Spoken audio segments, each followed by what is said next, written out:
A very good evening to everybody watching. Thank you for joining us tonight on the agenda. My name is Toiwan Jebela. Tonight on the platform, we are joined for the first time ever by Vinson Hailulu. He is a veteran business leader, having served, of course, as most recently as CEO of the National Housing Enterprise, NHE. He was also a CEO at some local authorities, including the city of Windhoek many years ago. And we are here to talk about all issues related to housing, land delivery, and what many voters might be looking forward to in the upcoming election in November. It's a pleasure, Hailulu, to have you on the platform. You have sort of gotten out of the spotlight after leaving NHE voluntarily. I think it was voluntarily. You said you have done your part. What have you been up to lately? Yeah, well, I left NHE in August 2015 after my second term of office came to an end. That's 10 years ago. That's 10 years ago. Yeah. And well, I have been doing my own personal business. I'm in renewable energy. I'm still doing consultancy for some international development agencies, including the World Bank, US Africa Development Foundation. I just ended managing the program that they are funding the agricultural sector in Namibia. And my now another undertaking is to establish a college of higher education. Okay. So that at least there is a way to plow back my little experience together with those that might be part and parcel of that. But I've also been pulled into traditional authority matters. Yeah. So I'm one of the senior traditional councillor appointed by His Majesty the King of Ondonga. So we're also working with the communities in terms of promoting development initiative for economic growth and development. Wonderful. Have you ever thought of teaching at universities? Has it ever crossed your mind? Is it something that you have any appetite for? You are a Harvard. You have a Harvard qualification, don't you, or something along those lines? I'm a Harvard graduate. I studied at Kennedy School of Government and majored into public sector innovation and economics. So I think, as I said, I am busy establishing a college of higher education. The idea is to probably also do part teaching, apart from bringing in the skill sets that are required to deliver various faculties and programs. So I am geared to do that, especially under the program of this entity that I'm busy establishing together with some of my colleagues in Namibia. Yeah, wonderful. What was the turning point at NHE to say, look, I feel like I've done my bit, I must leave? Because I know that it was also not an easy time for you. You have delivered, I just looked at a presentation that was presented recently in Swakopmund. Which showed that among all the CEOs at NHE, you seem to have, in terms of volumes, you seem to have been the one with the most houses constructed, which is a success.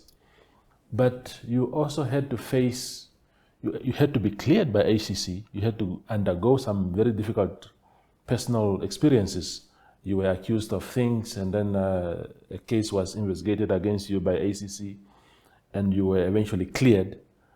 Did that contribute to your decision to say, look, I don't deserve to go through all this, or there were other factors where you decided, nah, I must leave? Yeah, no, as I said, I actually waited until my second term of office came to an end. I was appointed as the CEO of NHE in September 2005, and then I have run the first term of office up to 2010, and then I was reappointed by the board again, and my second term ran from 2010 to 2015. So I resisted the temptation to withdraw and go voluntarily. I waited until my term of office came to an end, and that's essentially what happened. Of course, my experience at NHE has not been an easy journey. Nor am I having any regret of what I have gone through, because you have to go ups and downs. I mean, if you are to learn to navigate the challenges of life. So at NHE, we were doing normal housing development within the mandate framework of the entity, which is to finance and develop. It's a little bit of a strange combination. Under normal circumstances, you will only have a developmental function or a financing function. But in terms of NHE, the way it was crafted and established, the two were pulled together. So we were doing development, and we were also then financing end users to be able to afford buying those products, those housing products. And the experience I gathered at NHE is that despite the government decision to declare 4 development priority areas right at the beginning of Namibia's independence, I think it was 1993 or 1994, where government identified education, health, agriculture, and housing as key development priorities. In the case of housing, it is the only sector, and a little bit also applicable to agriculture, is the only sector that did not get corresponding funding from the state coffers in terms of the budgets that government set aside. So, you know, health does get quite a big chunk of government budget. So it is the case with education. I think with regard to agriculture, it picks up a little bit later in the process. When TPEC was implemented, I know agriculture did receive quite a significant chunk of the budget. But housing has always been left behind. So when I went to NHE, we were not receiving any government subsidies at all. Really? Whatever we were doing was literally based on what we generated from the repayment of the loan facilities through our loan book. Until 2012, when mass housing was being conceptualized, that's the first time we started receiving a little bit into housing, but that has left a big backlog in housing, which currently I understand it stands at more than 300,000. So now, one thing that then helped to generate a little bit of support from public policy point of view and treasury support point of view is the mass housing development program, which was initiated by the former president, Tatekulu Pohamba. So I was tasked to put that blueprint together, and eventually was approved by cabinet. And that is where the provision for a substantive amount of money was then budgeted for to at least kickstart that particular program. Now, of course, there were some internal issues that affected the flow of funding from Treasury, so much so that I ended up going to borrow money from Bank Windhoek to actually start implementing the program and the projects, while waiting for Treasury to at least come forth in terms of funding provision. Now, we did target to build 185,000 housing units by the year 2030. So the program was aligned to Vision 2030. And that meant that we were going to build anything between 8,000 to 10,000 housing units. A year. Per year. Yeah. So we then started the program in terms of its implementation in February 2014. February 2014, we had contractors assigned, starting the project, and we had 27 housing, not housing, but local authorities involved, where projects were being implemented. So literally in every region, we were having either one or more projects that were being implemented. Now, of course, because of the politics around the whole issue of that program, and a lot has been covered in the media, you're actually very much familiar with what has been going on.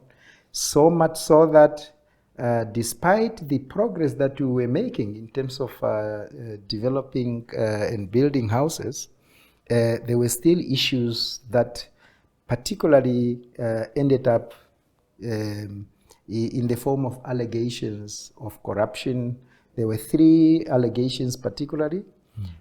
One was the allegation that prices were inflated. The other one was the bribery allegation against myself. The third one was also an allegation again against myself, having allocated, according to that allegation, projects to family members and nepotism together with corruption and so on and so on. But all these were investigated. The 2 that relate to NHE, to ACC, were investigated. The one on bribery and nepotism were all investigated, and the outcome did not find any evidence to prove the allegations at all. So in that sense, I was cleared by ACC accordingly. Then the one on the price inflation was also investigated. 2 quantity surveyor entities were established, not established, but appointed to investigate. One based at the coast, one based in Windhoek, and they have also gone through the assessment to check if the prices were comparable to what is applicable in the market, but also to see to it that whatever the contractors were claiming in terms of payment certificates corresponded to what was actually built, the stage at which the construction of those houses has reached. And again, fortunately, all the allegations were proven to be not correct, because the prices that we agreed upon with the contractors were very much relative and very much within the range of the market rates. In fact, they were even a little bit below than what was applicable in the market. That report went to Cabinet, and Cabinet was then informed of the outcome of that. So that settled the 3 issues as far as the 3 allegations were concerned. Yeah. And I then expected that the project was then going to continue. Now, maybe finally, before you go to the next question, what we then did, despite the turbulences the program was going through and the allegations, we continued to deliver the housing products.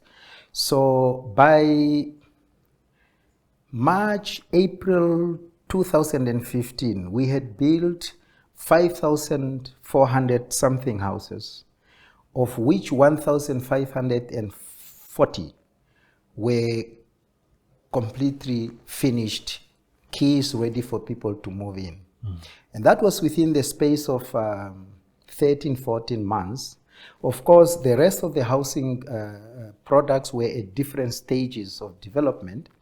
And because the government made a decision to discontinue the program, and I think it was also announced by His Excellency, the former president, it should have been in April or so, 2015, that mass housing has been put on hold because of allegations leading into those investigations and the outcome that I have alluded to earlier.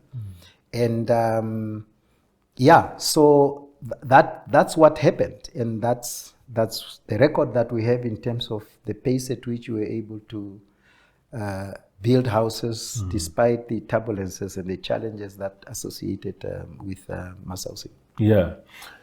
You mentioned something very important, Mr. Hailulu, which I think makes sense now. When you say that that NHE did not receive any subsidies from government prior to mass housing coming into effect, isn't that problematic then? Because if you are into,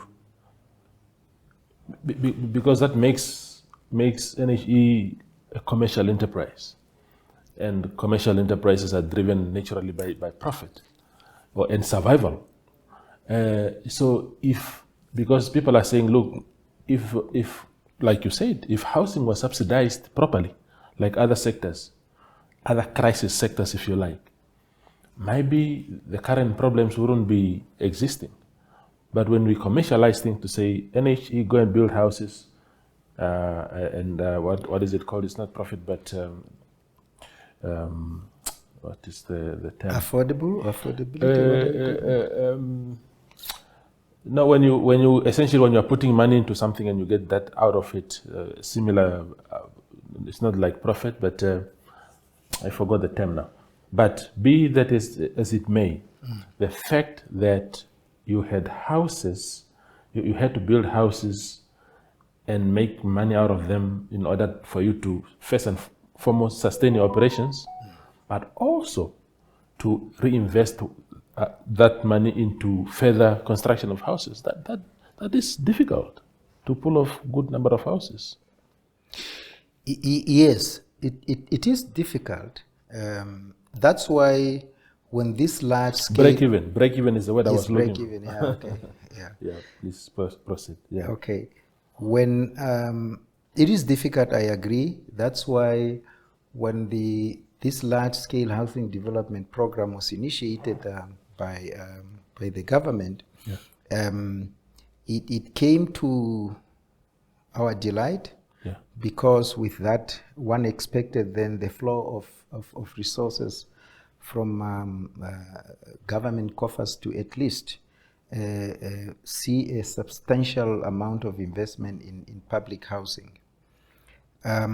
So when we crafted the blueprint for mass housing, we approached it from an integrated development point of view, in the sense that we looked at everything that had to do with developing a housing product as inputs, and from a value proposition or a value addition point of view, to say, well, if we are to build a house, you have to have foundational assets, which is land, and land itself is planned. There is a lot of professional inputs that goes into that, and then it has to be serviced before it can actually be used for top structure development, so that you can have a house in the end. So the development approach, which is of integrated nature, that we built into the framing of that program, was to have 5 sub programs. The first was land planning and service of land, so that at least as you continue to deliver the program, the foundational assets were going to be available, so that you can move to the top structure development. Then we had what we call credit-linked housing. That is the type of products that we were having in mind to service low to middle income segment of the market. And then we had what we call subsidy products, that is to target even the ultra low income levels of the market. And then also importantly, we had to take into account that there are also people housing processes that are part and parcel of what's happening out there. the role that the Shuak dwellers are playing in the market, where people through the saving schemes do their own housing development. They were also part and parcel of the structure and framework of the mass housing program. They were actually to receive 50 million every year as such. Then we had what we called rural and sanitation development program or sub-program. So also looking at the rural housing and sanitation, that out of the normal urban centers was also a developmental necessity, so to say. And then lastly, we then had a sub-program called informal upgrading program. So the informal settlement that you saw people actually having shacks, some of them had actually been allocated land by the local authorities on a rental basis, but they did not have access to funding to be able to put up a formal structure. And so that sub-program was to target that particular segment of the market. So it was integrated in nature from that point of view, so that as we pull the program through, you will not only focus on, say, well, service land or build houses without actually tackling the other components of the housing market that equally needs to be tackled, so that you can make a holistic sort of impact and development, so to say. So that is how we started. And if the program had to go on, if it was not stopped by government, if you were to build plus minus 5,000 houses in 13 months, so you can make your calculation by now, 11 years down the line, we will have actually done a lot of inroad in terms of addressing the housing backlog in the country. From a financing point of view, we also took cognizance of the fact that government has limited resources. And there are also competing priorities in terms of other sectors that equally have to be financed from government coffers. So what we then did, with the permission of the then line minister, Tate General Namolo, is to be allowed to engage the private sector, especially private sector out of the country, to see where we can actually mobilize funding, so that whatever funding comes from government can be supplemented with private capital. And we made quite a good progress with regard to securing, in principle, some funding from Credit Suisse Bank. It's actually a Swiss bank, one of the biggest banks in the world, and was ready to advance 2 billion Namibian dollars, so that the 3 billion that we needed to actually implement this program, with maybe one point something coming from the government, could actually suffice for us to be able to kick off the program. And then the revolving of the funding will then be the sustaining way of actually supporting the program. Meaning that as we build houses, we sell, the money gets into the revolving fund, that revolving fund continues to actually resource the program until such time that Namibian can say, on the housing front, we are home and dry. We are now, we raise our hands up, go to other sectors. That was the framework and the way the program was actually to run. But unfortunately, for some reason, we didn't get the credit guarantee that the Treasury was supposed to provide to Credit Suisse. So, and that's obviously intertwined with the other issues that affected the continuation of the program. Absolutely. We go for a very short break and return with Mr. Hailulu.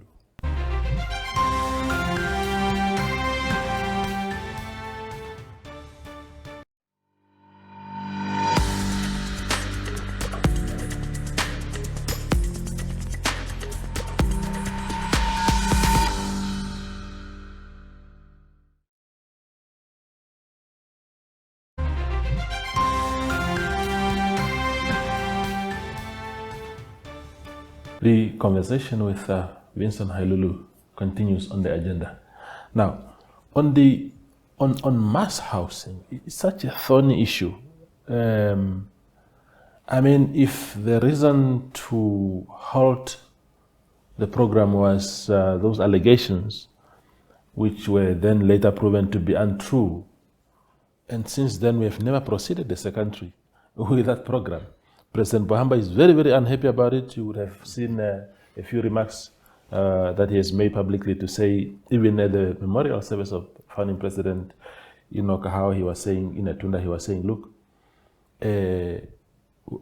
of course, Memenetumbo was incoming at the time, and he said, look, this thing of coming into office and discontinue the work of others when public money has already been committed and used in these things is wrong. As a person who conceptualized the blueprint and led the initiation of that program, how do you feel about the fact that mass housing died essentially with your departure?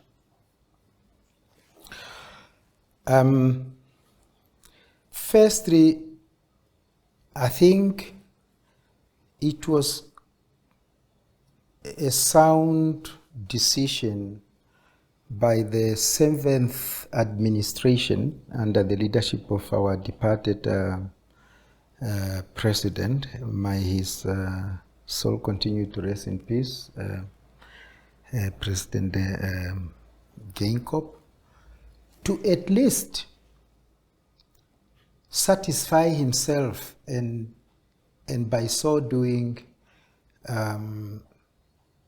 demonstrate to the public that government is serious to fight corruption and to address any possible mismanagement of public resources by saying, I will put the program on hold and I will activate the investigations, and whatever the investigation then prove to be the case, then we will go on accordingly. Yeah.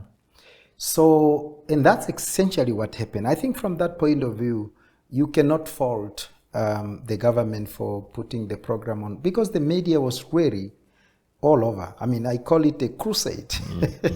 Sure. The way every week there was NHE and Hailulu in some of the papers. Fortunately, not in the Namibian Sun, but especially the Namibian and Confidante, or was that Informante Confidante. Yeah. So it was necessary for government to at least demonstrate to the public that some action had been taken, and whatever that might have gone wrong should at least be addressed. And if the allegations were not substantiable, that should also be made clear accordingly. Now, the one thing that I expected government then to do is to then, subsequent to the 3 investigations, go back to the public and say, yes, there were these allegations. Here are the outcomes of the allegations. I mean, this report, especially on the inflation of the prices, was a report presented to cabinet. Yeah. And it should be part of cabinet records as we speak. And I thought then government was in a much better position than to say, as a way of restoring confidence in the public, to say, this is the outcome of the allegations, and therefore it could then lay a strong foundation upon which to say, we will continue to implement the program, maybe with variation and with lessons learned here and there, and continue accordingly. Unfortunately, that did not happen. I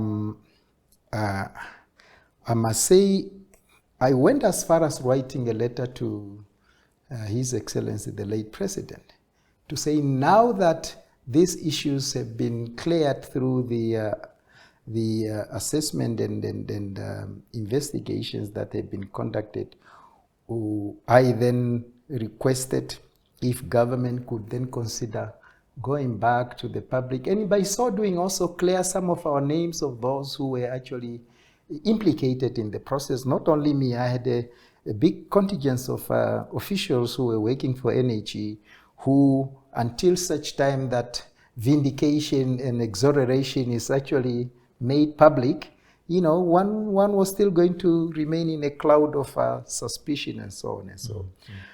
But unfortunately, that didn't come through. So, but as I understand now, I think within the government cycles, there is an acknowledgement that large-scale housing development program should continue, whether you call it mass housing or something else. There is no way we can address the massive housing backlog of more than 300,000 by not implementing a large-scale housing development program.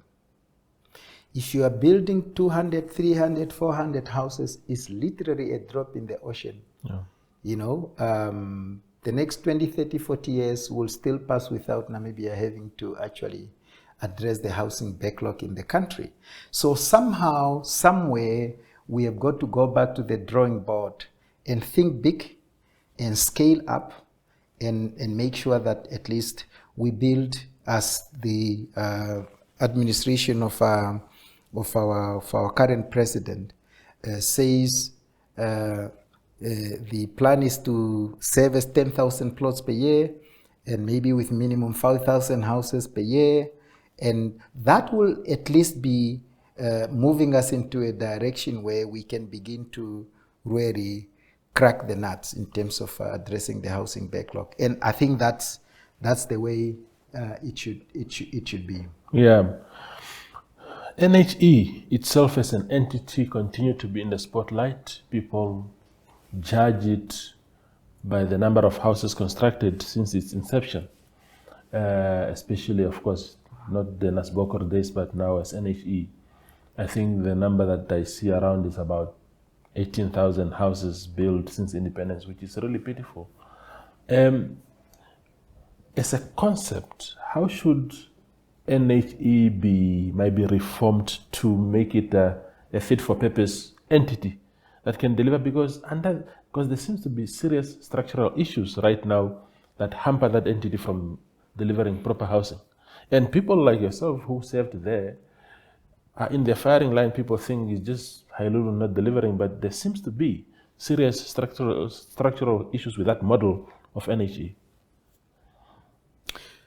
Yes, I think that's a very good question you have posed, Toivo. There are three key ingredients as far as my knowledge and understanding of how you can develop housing in a large scale, so to say. Well, one, we have already emphasized the importance of the foundational asset, which is land, which has got its own processes before you can have it ready to build a house on. And I remember when I went to NHE 2005, 2006, NHE had less than 20 plots in the whole country. And I had a discussion at the strategic level with my executives to say, well, how do we execute the mandate of this public entity if we don't have the foundational asset upon which we can then build the houses? So we then agreed as the executive team to say, let's go around and mobilize as much land as possible so that even if land is not serviced, as long as it's planned at local authority level, we should be able to acquire that and do the planning ourselves, do the servicing ourselves. Where we have serviced land already, fine, but we also knew that local authorities themselves were also struggling to actually service enough land that is required for us to build houses on. So what we then did is to bank enough land. I literally went to every local authority in the country with my executive, and when we came back 3 weeks down the line, we had acquired more than 6,000 plots. All we needed to do is to formalize the transfer. So we now banked enough land. And in fact, when mass housing actually started, and 80% of the land that was used to implement mass housing was the land that NHE was able to bank as such. Now, so having the issue of land sorted out is very, very critical. Then number two, and this is often overlooked, is to have the EPC capacity. Okay, EPC stands for? Engineering, procurement, and construction. Okay. So you need to have contractors and the management system of implementing projects and programs in the country, not just at NHE level, but at the country's level. So when Tate Pohamba said he would like to have a mass housing development program implemented before he leaves the office, it put us under pressure to a point where when we look at what we have in the country, there was no single company that could build 1,000 or 2,000 houses in a year. There wasn't. Yeah. It is for that reason that I had to engage our minister to get his consent so that we begin to look outside and to look at companies, particularly in South Africa, that are building 5,000 housing units every year, because the scale there is different from ours. So that's the kind of capacity that we are talking about.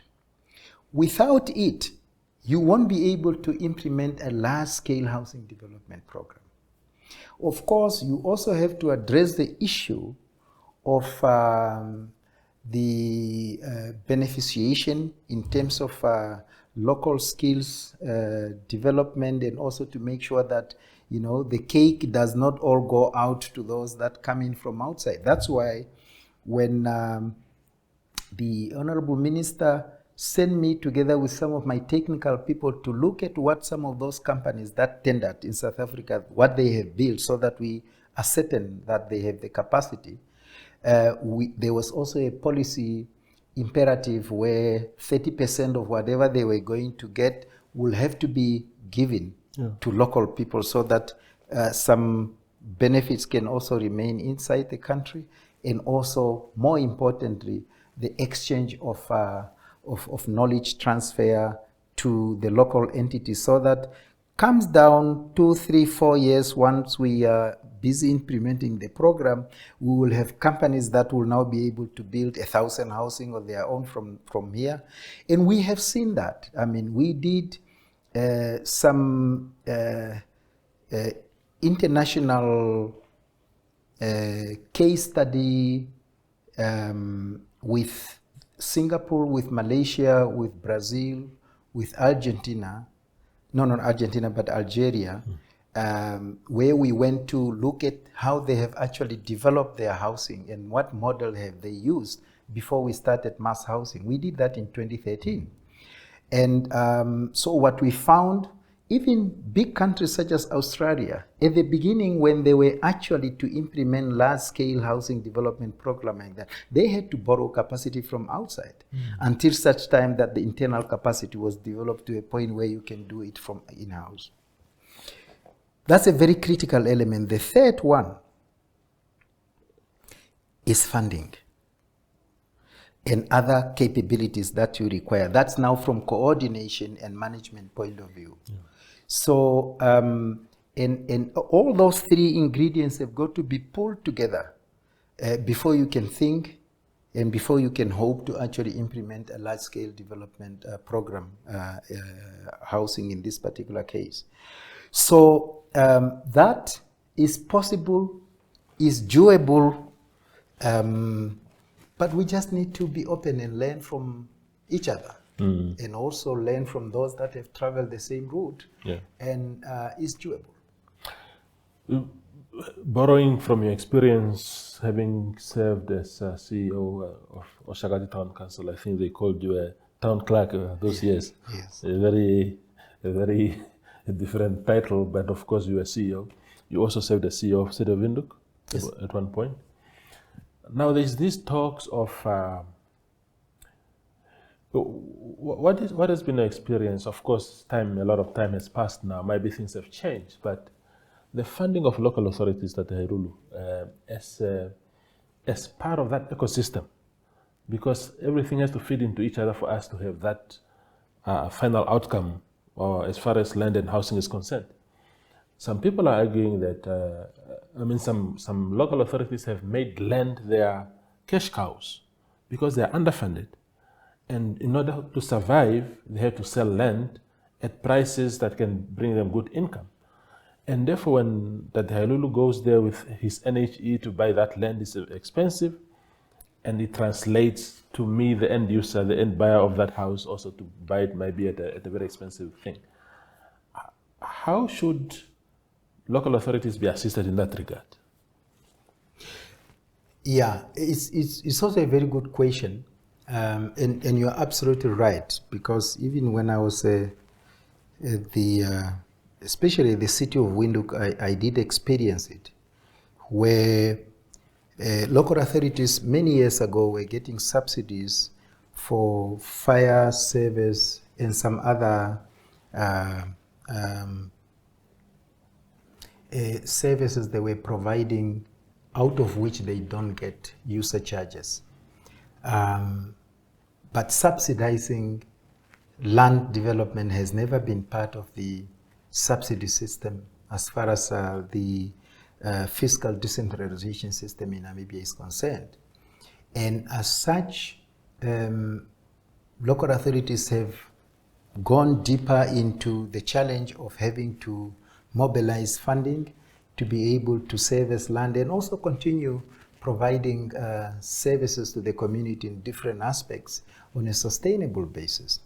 And you can actually say they have a justification to say, well, we make a little bit more from selling land to private sector, which makes it now a disincentive to them to actually engage a public entity like NHE, because NHE will not have the kind of money like a private entity can actually buy from land from a local authority.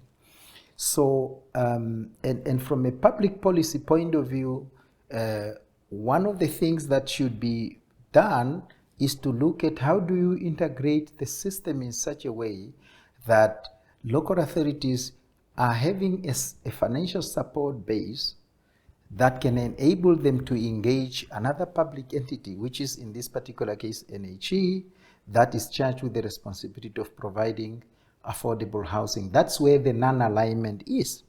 And that's where you need to pull the alignments together.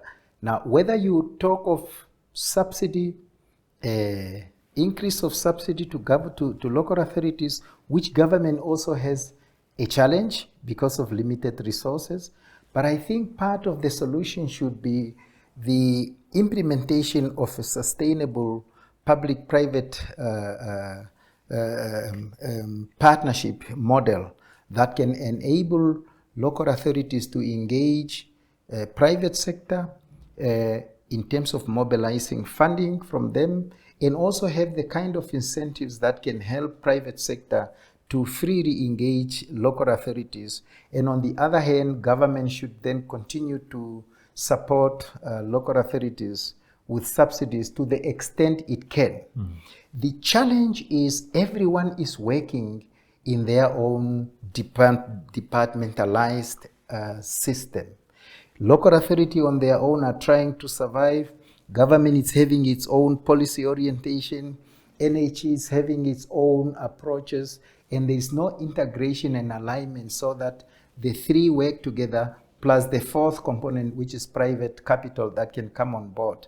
So I think that's where a public policy framework can then be put together or designed in a way that the parties see themselves as part of the value chain and not necessarily operate independently and separately. Yeah. But there are also processes that need to be implemented from a transformation point of view, because you can't just continue to do things the same way and expect different results. That's what they call insanity, isn't it? Exactly. So also from a local authority's point of view, they should also look at their business models and see how best they can actually provide services on a sustainable basis by exploring, as I said, PPPs options and doing all kinds of innovative ways of providing services so that at least they can meet their mandate. And the same thing should happen with NHE, and government should provide a public policy framework and environment that can allow that to happen, instead of everyone approaching their own mandate separately, as it is the case now. Yeah. Maybe in the last few minutes left, Tate Hailulu, there's these huge ambitions by the new administration. I find some aspects unrealistic. For example, there's a plan by the Commerce region to construct 5,000 houses in the first year of the administration, meaning from March this year to April next year, roundabout. There ought to have been 5,000 houses constructed in Windhoek. And when you look at the national numbers, even for last year, government could only construct about 1,500 houses nationally. So the image, the picture doesn't inspire confidence. But what excites me is the attention that has been now, that is being shifted to informal settlements. Those people are suffering. What they want to now formalize those areas. What should be the approach there? Just as if we had given that responsibility to Vinson Hailulu and say, maybe conceptualize the approach, or here is the money, go and do your things. What were you going to do for us there? Yes, I do understand the priority now is to, as far as possible from the current administration, as far as possible, upgrade the informal settlements. Because that's what catches your eye, and it makes sense that one approaches the issue from that point of view. But I think one should also step back a bit and look at the whole situation holistically. Whatever you do in one segment of the market has relative impact on the rest of the market. What I mean is, if you are to do informal upgrading, then you've got to think of the economics of it. Because, and that's the reason why when we conceptualized mass housing, we went for an integrated approach. You are providing housing products that can be afforded by those that already have the finances.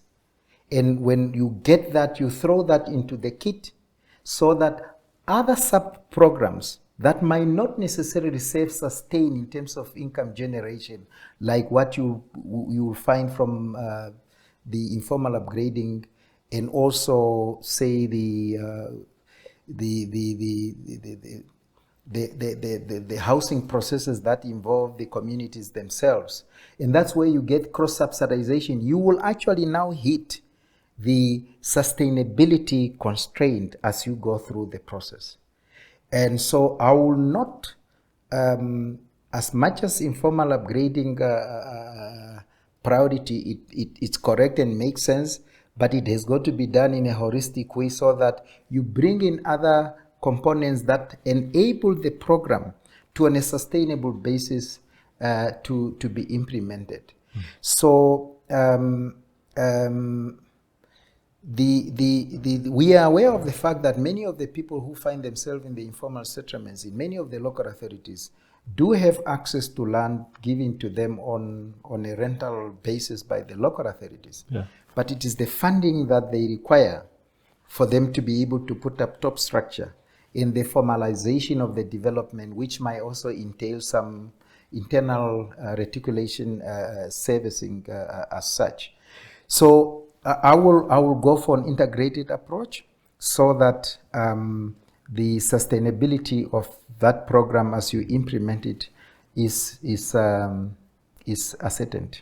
Yeah.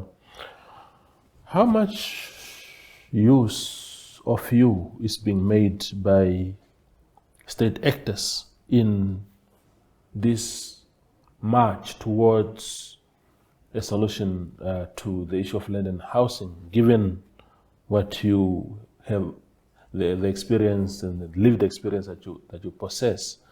You spoke about consultancy work that you do here and there, but is the state using Hailulu services in that regard? No, not Would you much. assist if they came? Oh, certainly. Yeah. Certainly. In fact,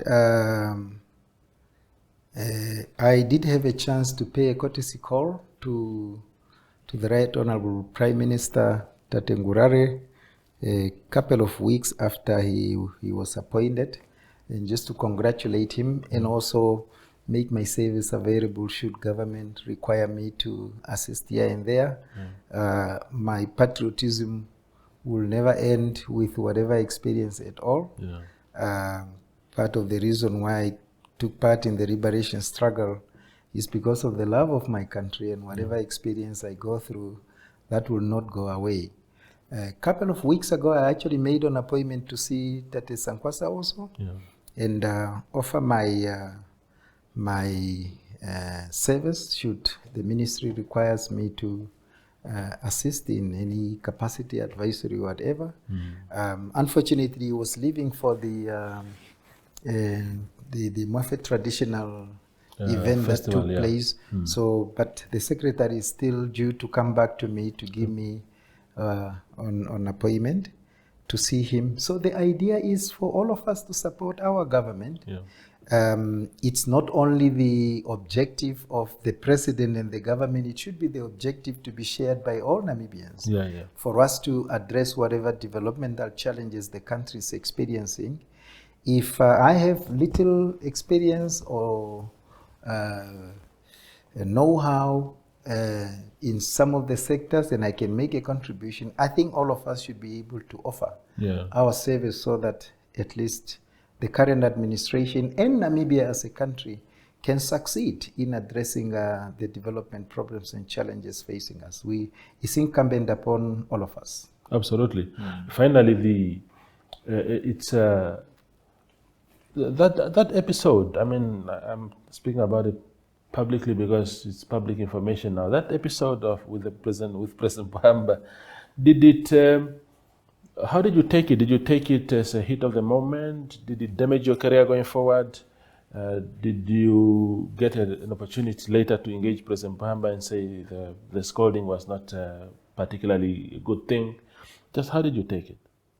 Which episode? Is it NHE Hailulu? And Hailulu. Somebody interviewed me some couple of weeks ago. No, I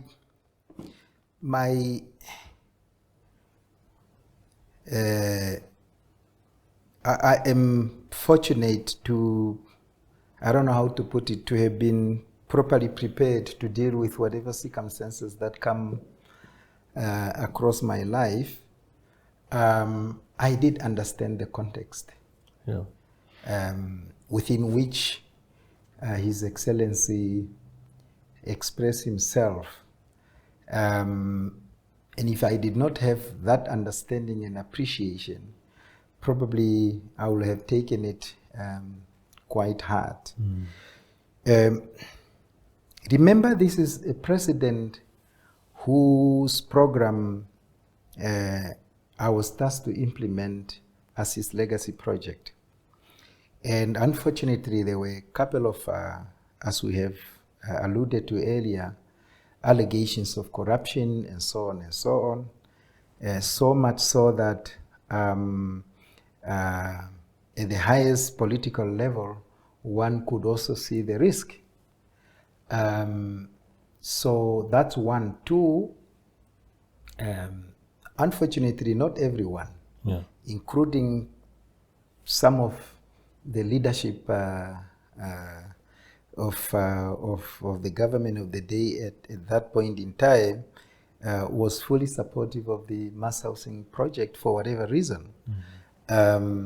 Therefore, there was a lot of lobbying behind the scene. A lot of lobbying behind the scene.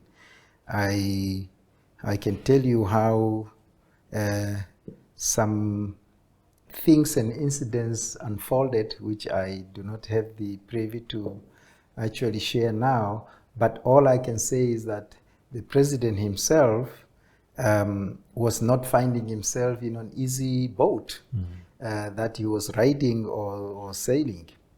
And so when that incident took place, I could understand, where the president was coming from. And secondly, it is also highly a technical matter, which I also do not expect His Excellency to be necessarily conversant with. You see, we were implementing 5 types of houses. Some are very, very small, some are mid-size, and some are a little bit bigger, depending on the segment of the market we were targeting to service with those products. So the smallest houses were just sort of 32 square meter, very, very small. And we were not building those for the first time. NHE has always been building this, since the entity has been in existence. The regulation of the municipality did allow a smaller house to have a one door, because it's from all perspective as far as building regulation is concerned, is permissible. But I did not expect the president to know that or challenge him in front of the public when there is a camera to say, well, this building plans were approved by the municipality and they conform to the building regulations. Number one, and as I was saying, the mayor of Walvis Bay, whose municipality approved the building plans, was just standing next to the president when he was reprimanding me on that one. Secondly, all the housing units were presented to the then minister for endorsement and approval to say, these are the ones that we are going to build, and the minister had then to okay. Where he had to pull out some, he had that chance. Now, I'm not so sure if that information filtered to His Excellency. Maybe, most probably not. That's why he was not aware that his government had actually approved this very plan that we were implementing. So that's on the technical side of it. But my upbringing was not going to allow me to, challenge His Excellency with all these facts in public. I absorbed the pressure, and as we say, Shivambo or Ombizi Nutsika, and that's basically it. But for me, he remains my my leader, whom I have learned a lot from him. When we now meet, I simply say, Comrade President, your Hailulu is here. All he does is to laugh very loud about it, to say, oh yeah, my Hailulu is here. Because what happened the next inauguration of the housing units in Oshakati, following the one of Walvis Bay, we rectified everything. And then he said, oh, now I'm now happy because you have rectified the problem. But the media does not always pick the positive news. But for me, it's water under the bridge. It's water under the bridge, and I am not having any remorse about it. In fact, I do enjoy that episode when I read it in the media as such. So thank you very much. Thank you so much. It's really a pleasure talking to you. Thank you so much. Thank you for having me. No, wonderful. That is Vinson Hailulu. He is former CEO of NHE, CEO Windhoek, Oshakati Town Council, and other entities, speaking to us about issues related to land and housing. Thank you for watching. Thank you very much.